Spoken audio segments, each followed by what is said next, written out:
Hello बच्चों, कैसे हो? आशा करते हैं कि सभी हमारे बच्चे क्या होंगे, स्वस्थ और अच्छे होंगे। आज हम अपने YouTube family vision classes VI में सभी बच्चों का क्या करते हैं, स्वागत एवं अभिनंदन करते हैं।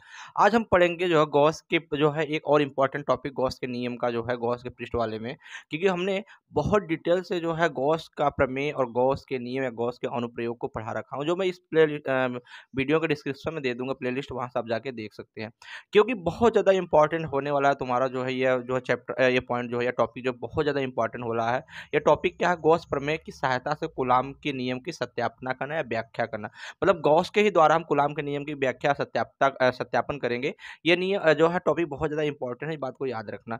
इसके पहले मैंने जो है चैप्टर 1 से लेके वैद्युत क्षेत्र की तीव्रता, मतलब जो है सभी टॉपिक्स का, गॉस के प्रयोग, गॉस का अनुप्रयोग, इसके बाद जो घन कोण जो है, वैद्युत फ्लक्स क्या, सबको बहुत डिटेल में पढ़ा रखा हूँ। एक सीरियल वाइज मैंने सब जो है टॉपिक पढ़ा रखा हो। आप जाते हैं जाके हमारे जो है डिस्क्रिप्शन में या अपने YouTube channel vision classes VI में, वहां जाके आप देख सकते हैं। हम चलते हैं अपने गॉस के प्रमेय की, जो है गॉस के प्रमेय की सहायता से कूलाम के नियम की निगमन करने या व्याख्या करना। तो एक एक चीज पहले हम समझते हैं यहाँ पे। बेसिक बेसिक क्या समझते हैं, पहले हम जानते हैं कूलाम क्या, जानते हैं कूलाम का नियम क्या है। कूलाम का नियम को मैंने पढ़ाया हो, लेकिन यहाँ मैं थोड़ा हिंट दे दे रहा हूँ। कूलाम के नियम में क्या था कि हमारे पास दो आवेश हैं। मान लो एक हमारा Q1 आवेश यहाँ है, और एक हमारा जो है यहाँ इस बिंदु पर हमारा जो है तुम्हारा Q2 आवेश रखा हुआ है। इनके बीच की जो दूरी है, या इनके बीच की जो दूरी है, वो हमारे क्या है, R है। क्या है? R है। कहने का मतलब यहाँ पे या तो दोनों दोनों धनात्मक आवेश हो सकते हैं, या तो दोनों ऋणात्मक आवेश हो सकते हैं, या एक धन आवेश एक ऋण आवेश हो सकते हैं। मतलब चार कंडीशन बनती है, और इनके बीच की दूरी क्या होगी, हमारी आर होगी। इस पे बल लगेगा। क्या बल लगेगा? इस पे बल एफ लगेगा, या बल हो सकता है आकर्षण बल लगे, या हो सकता है प्रतिकर्षण बल लगे। तो कूलाम के नियम का फार्मूला जो पढ़े होगे, एफ बराबर पढ़े हो जो है 1/4 pi epsilon not Q1 Q2 बटे R²। यही हम फार्मूला पढ़े कूलाम के नियम, और यही हमको ज्ञात करना है किसके द्वारा, गॉस के नियम या गॉस के प्रमेय द्वारा। यही चीज हमको ज्ञात करना है। ठीक है, हम चलते हैं अपना जो है यहाँ से अब समझाने की कोशिश करते हैं डायग्राम के द्वारा। मान लो यहाँ से देखो, एक हमारा यहाँ पे, मान लो यहाँ पे हमारा एक बिंदु है। क्या है? यहाँ पे हमारा एक बिंदु O है, और O पर हमारा जो है प्लस, देखो O है, और O पर हमारा यहाँ जो रखा हुआ है वो प्लस Q आवेश रखा हुआ है। क्या रखा है? कोई भी आवेश रखा हुआ है, याद रखो, प्लस नहीं, हम कोई भी आवेश रख देते हैं। यहाँ पे हमारा एक जो है Q आवेश रखा हुआ है, और यहाँ से Q आवेश रखा हुआ है, और इस Q आवेश से यहाँ पे हमारी एक बिंदु जो है P है। क्या है? P है, और इसी P बिंदु पे हमारा जो है एक आवेश Q0 रखा हुआ है। Q0 रखा हुआ है, और इनके बीच की हमको वैद्युत क्षेत्र की तीव्रता ज्ञात करना है। इसी P बिंदु पे हमको वैद्युत क्षेत्र की तीव्रता का गणना करना है। क्या करना है? गणना करना है, तो याद रखना इसी पे। अब हम जानते हैं अभी कि गॉस का जो नियम है वो बंद पृष्ठ के लिए लागू होता है, खुले पृष्ठ के लिए लागू नहीं होता है। तो अब इसको हम जब यहाँ से देखो, यहाँ से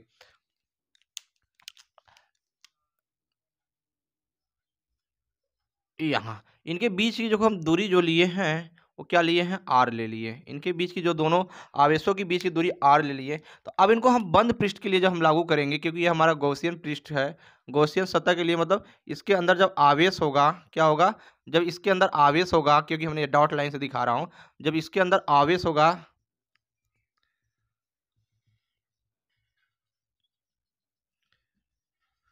अब याद रखो, जब इसके अंदर आवेश होगा, यहाँ पे सॉरी, यहाँ हमारा जो पी बिंदु है, यहाँ पे इसको बना लो, ये यहाँ पे पी बिंदु हमारा यहाँ पे है, और पी बिंदु यहाँ पे है, और यहीं पे हमारा जो है Q0 एक आवेश रखा, और इस पे हमें वैद्युत क्षेत्र की तीव्रता ज्ञात करनी है। यहाँ पे हमारा एक आवेश, यहाँ पे जब हम Q आवेश रखे हुए हैं, थोड़ा डायग्राम को सिस्टमेटिक ढंग से बना देते हैं और बढ़िया सा, या अब बताओ क्यू आवेश यहाँ पे रखने पर, बताओ इसके अंदर क्या सभी सब समान रूप से आवेश विसरित होगा कि नहीं होगा। अब समान रूप से आवेश विसरित होगा, तो याद रखो, जब समान रूप से आवेश विसरित होगा, तो याद रखो यहाँ से ये दूरी आर है। अब डायग्राम सही बना है, तो अब इस समान रूप से इस पे आवेश विसरित है, तो ये जो ये डॉट डॉट लाइन से दिखा रहा हूँ, ये क्या है, गॉसियन सतह है। क्या है?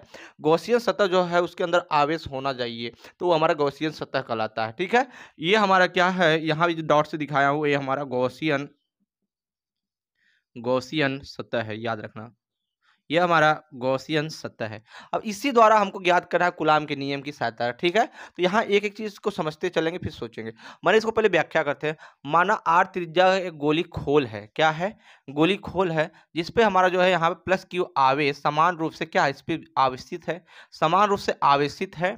और इसके आर मीटर दूरी पर एक बिंदु, देखो यहाँ से इससे आर मीटर दूरी पर एक बिंदु पी है, बिंदु पी है जिस पर क्यू नॉट आवेश उपस्थित है। और बिंदु पी पर ही हमें वैद्युत क्षेत्र की तीव्रता की ज्ञात करनी है, क्योंकि हमको ई का मान पता चल जाएगा तो ई से हम एफ का मान निकाल सकते हैं। हमने क्योंकि पढ़ा हूँ ई बराबर, जब पढ़ा हूँ किसी बिंदु आवेश के कारण वैद्युत क्षेत्र की तीव्रता, ई बराबर पढ़ा हूँ एफ अपान क्यू नॉट पढ़ा हूँ। इसी से हम यहाँ एफ का मान निकालेंगे, ठीक है।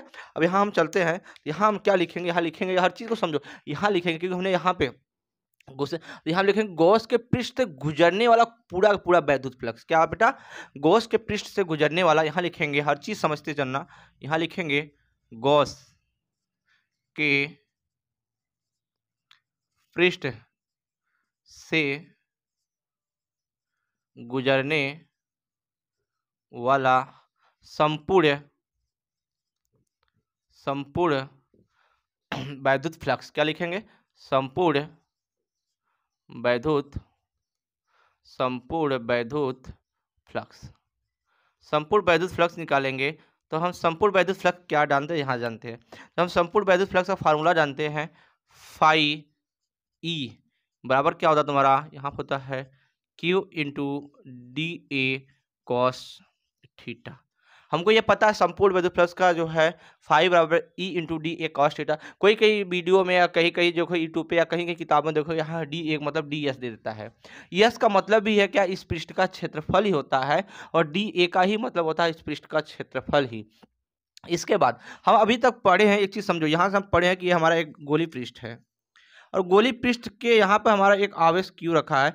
इससे जितने निकलने वाले वैद्युत फ्लक्स हैं, याद रखो, मैंने पढ़ाया हूँ, जितने निकलने वाले वैद्युत फ्लक्स हैं वो हमेशा इस पे 90 अंश का कोण बनाते हैं, क्या है, इस पृष्ठ पे लंबवत होते हैं, 90 अंश का कोण बनाते हैं। तो लेकिन एक चीज याद रखो, यहाँ पे मान लो ये हमारा पृष्ठ है, देखो ये हमारा पृष्ठ है, क्या है, यहाँ समझा दो, ये हमारा पृष्ठ है, और पृष्ठ पे जो है ये हमारा वैद्युत फ्लक्स निकल रहा है ई, या इसकी जो वैद्युत क्षेत्र की वैद्युत क्षेत्र जो है वह डी ए है, और वैद्युत क्षेत्र के ही जो समांतर हमारा वैद्युत क्षेत्र की तीव्रता ई होती है, याद रखना।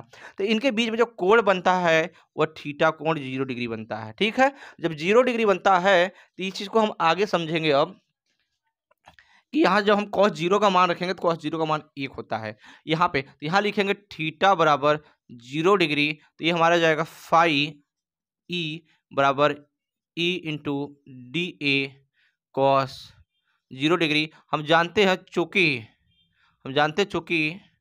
कॉस 0 डिग्री का मान जो होता है वह 1 होता है। तो यहाँ से हमारा जो निकल के मान आएगा फाई ई संपूर्ण वैद्युत फ्लक्स आएगा ओ ई इंटू डी ए, क्या आएगा, डी ए। तो यहाँ से हम लिखेंगे गोली, क्या है, गोली का क्षेत्रफल जिसको बोलते हैं डी ए बराबर हमारा बनेगा 4 पाई आर स्क्वायर, ठीक है। तो डी ए का मान बनेगा, जब यहाँ हम रखेंगे फाई ई बराबर, तो हमारा बनेगा ई गुणे 4 पाई आर स्क्वायर, ठीक है। ये हमारे यहाँ से मान बनेगा जो है फाई बराबर ई गुणे 4 पाई आर स्क्वायर, यहाँ मान रखने के बाद इतना बच्चों को समझ में आया कि नहीं आया। अब इसके बाद हम यहाँ पे करेंगे गॉस के प्रमेय द्वारा, हर चीज को समझना। यहाँ से हम कंपेयरिंग करेंगे गॉस के प्रमेय द्वारा, यहाँ से हम लिखेंगे गॉस के प्रमेय द्वारा, गॉस के प्रमेय द्वारा हम पढ़े होंगे, गॉस के प्रमेय का फार्मूला पढ़े हैं यहाँ पे, फाई ई बराबर क्या पढ़े हैं, फाई ई बराबर होता है क्यू अपान एप्सिलॉन नॉट होता है, क्या होता है, फाई ई बराबर होता है क्यू अपान एप्सिलॉन नॉट होता है। जब इनका हम तुलना करेंगे यहाँ पे, मतलब यहाँ पे फाई ई का मान यहाँ पे ला कर रखेंगे, तो बताओ हमारा क्या बनेगा यहाँ से। तो यहाँ से हमारा बनेगा Q upon epsilon naught equal to e गुणे 4 पाई आर स्क्वायर, ठीक है। जब यहाँ से हम ई का मान निकालेंगे, तो बताओ हमारे पास क्या बचेगा, 1/4 पाई एप्सिलॉन नॉट क्यू बटे आर स्क्वायर मिलेगा, क्या मिलेगा, आर स्क्वायर मिलेगा। ये हमको मिल गया वैद्युत क्षेत्र की तीव्रता, क्या मिल गया, वैद्युत क्षेत्र की तीव्रता मिल गया। हर चीज को समझो, यहाँ जब हमको वैद्युत क्षेत्र की तीव्रता मिल गया तो यहाँ लिखेंगे इसके आगे हम समझाने चल रहे हैं। तो यहाँ लिखेंगे जो है इस बिंदु पे, बिंदु याद रखो क्या है, जो है यदि बिंदु P पर हमको क्या ज्ञात करना है, बिंदु P पर एक आवेश Q नॉट है और जहाँ पर हमको लगने वाला सॉरी, बिंदु P पर एक हमारा आवेश Q नॉट है और यहीं पे हमको क्या ज्ञात करना है, इस आवेश से वैद्युत बल की गणना करना है। क्या करना है, वैद्युत बल की गणना करना है। तो यहाँ आगे समझते हैं, आगे आगे क्या करेंगे इसको देखो। तो यहाँ जब इसको हम सॉल्व करेंगे तो यहाँ लिखेंगे जो है बिंदु बिंदु P पर एक आवेश Q नॉट है जिस पर हमें वैद्युत बल ज्ञात करना है। क्या करना है, वैद्युत बल ज्ञात करना है, वैद्युत बल ज्ञात करना है।